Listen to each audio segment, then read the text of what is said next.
What's going on, Giants fans, Giant Nation? How are we? Good morning. It is Monday morning, 6:52 on the dot, on my way to work. Just wanted to hop on here and just recap and go over the draft. The draft has come and gone. Man, it's like you've been waiting all year for this to happen, and it finally happens, and in a blink of an eye, it's over. It's already over. Was going to make this video on Saturday after the draft was finished, but I woke up Saturday morning and I had the worst stomach bug ever that I've had in years. I couldn't get out of bed, muscle aches, body aches, headaches, then sweats, fever. It was awful. Luckily, I feel a lot better now, better enough I'm able to go to work. So that's a positive sign. But yeah, it was awful. But really, just want to come on here and just recap the draft. 2022 draft is finally in the books. And now we can look forward to training camp. And, the rest of the offseason until the season starts. First round, we'll start off with the first round. First round kind of went how everyone expected it to go. Trayvon Walker won. Derek Stingley Jr. going early was very, very shocking to me. The Texans, you really don't know what they were going to do. They need a quarterback. They need a running back. They need receivers. They need a lot of things. The Texans taking Derek Stingley Jr. at 3. Very, very big surprise there. Not surprised the Lions going Aiden Hutchinson at 2.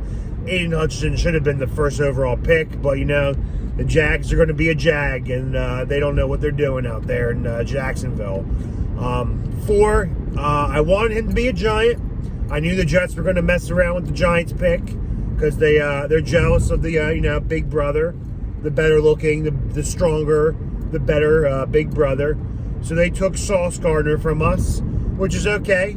And then the Giants picked at 5. I was expecting one of the offensive tackles to come off the board at 5. I was shocked, utterly shocked that we took Kayvon Thibodeau.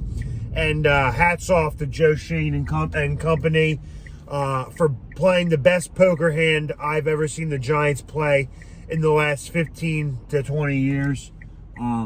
Smoke screen the whole draft week. Smoke screen completely up until the draft. You had headlines weeks prior. The Giants are very turned off by Kayvon's personality. He seems like he has a big ego. Giants are going to not draft him. And then what do you know? I'm thinking, we're going to take a tackle here. And then the card reads out. Kayvon Thibodeau. Shocked, but very pleased. We need a pass rusher.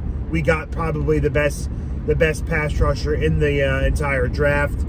That was an awesome pick. And then Carolina 6. We thought maybe they would go quarterback. They didn't. They took Icky, and then we had our pick at Cross or Neal, and we took maybe arguably the best tackle in the draft, Evan Neal. So we went around day one, amazing draft, A+ all the way through. We went from possibly getting the best 2 picks in the draft on our team at 5 and 7. A lot of people had Kayvon going 1 throughout the entire college season. Even as up to the draft, some people even thought Evan Neal could possibly go 1. So we had 2 guys that had projections of a maybe top 1-3 pick, and we got them at 5 and 7. So Joe Shane blasted that one out of the park on night 1. Night 2, very questionable. But the more I watch the film and read the comments, the more I'm liking some of these picks. Wan'Dale Robinson, the receiver out of Kentucky. Yeah, he's 5'8", looks kind of similar to Kadarius Toney, which isn't a bad thing. Having 2 guys like that, gadget players, you can line them up in the backfield, screens all the way. We got athletes. And we got football players. And, Joe Shane, he's going to draft who he likes. And, we just got to have trust in Joe Shane. they know what they're doing. I have full confidence and faith in this new regime. I just got to sit back, and they know more about the football teams than I do. I pride myself on knowing a lot about football. They know 1,000 times more. They've worked their entire life in it, basically. So hats off to them. I think they had a great draft. Decent night 2, and then day 3, I was watching it in bed, half asleep, sick. But, we got several offensive linemen from North Carolina. Both those guys look like one's a really good pass blocker and one's a really good run stopper. We got a safety from Iowa. We got a nice little tight end who's statistic-wise and, height and weight-wise very similar to a Travis Kelce. Same body type, pretty much same vertical, same speed. Apparently this guy Bellinger is a great blocker, and he has a tremendous upside catching as well. And we need a tight end. Ricky Seals Jr. isn't the answer. He's a good fill-in for now, but we need to establish a franchise tight end, and this guy could possibly be it under good coaching.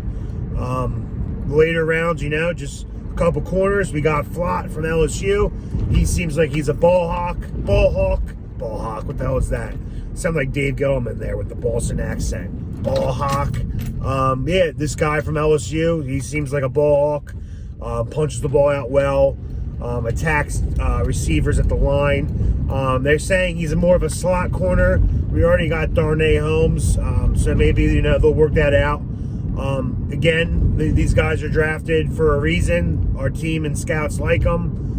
So again, just gotta have the full faith and confidence in this new regime, and going forward, I'm liking it. It was a pretty good draft. I'm not gonna lie. First round was excellent. Second and third days, not so bad. Pretty good. Could have been worse. But we know we made out. We got depth. We needed O-linemen. We ended up through the old season and the draft combined. We had about 9 new offensive linemen, so that's great. We finally addressed the O-line. Now all we have to do is coach them up, and hopefully we're good.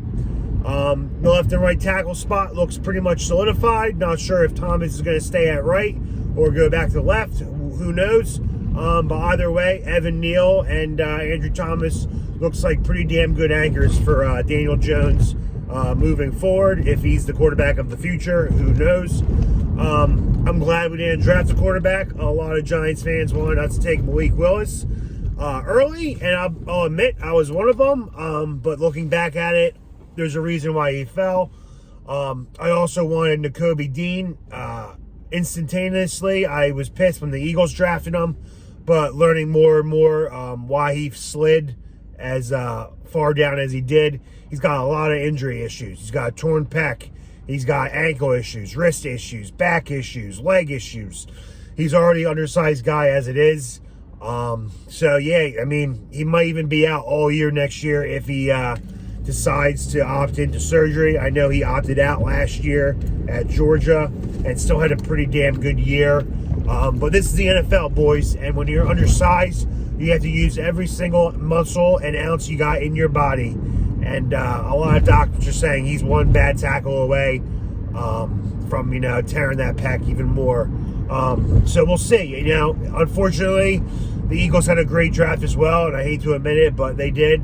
They got A.J. Brown, which is annoying, which brings me up to my next topic real quick. James Bradberry. He did draft a couple corners in the draft and a couple defensive backs. The biggest question mark now is, what do we do with James Bradberry? A lot of people thought we were going to trade him by the end of the weekend prior to the draft. Some people thought we were going to trade him during the draft. The draft came and gone, and we did not get any calls for James Bradberry. Apparently, Joe Shane did his due diligence, received any calls he considered to be fair trades, and, we just didn't pull the trigger on them. Now, with the respect of the Eagles getting A.J. Brown, I think we should somehow keep Bradberry. It's not a bad thing to have good corners, regardless of the amount of money they're making this year. I think he's due about, $13 million this year. We got to keep him, or at least figure out a way to replace him with another corner, at least decent enough that we can cover all these receivers, because the Eagles are going to be a problem, Jalen Hurts might not have a good arm, but he runs out of the pocket well, and he can throw short passes. A.J. Brown's a big-bodied receiver. He's one of the top 15 receivers in the league. Him paired alongside with Devontae Smith, Quez Watkins. They got some speed. Dallas Goedert. They got some speed. They got some weapons. I think it's very important for us to try and work out a deal to keep Bradberry because I think we're going to need him this year going forward. But yeah, that's about it. I think we had a great draft. Can't complain. You know, draft year is over. Joe Shane had a first-year draft, and I think it's a great draft for him. I'm very pleased with the guys we got. So, yeah, we'll see what happens moving forward. I will continue to update you guys on more news as it breaks. But until then, you know, enjoy the rest of your week. And as always, let's go G-Men!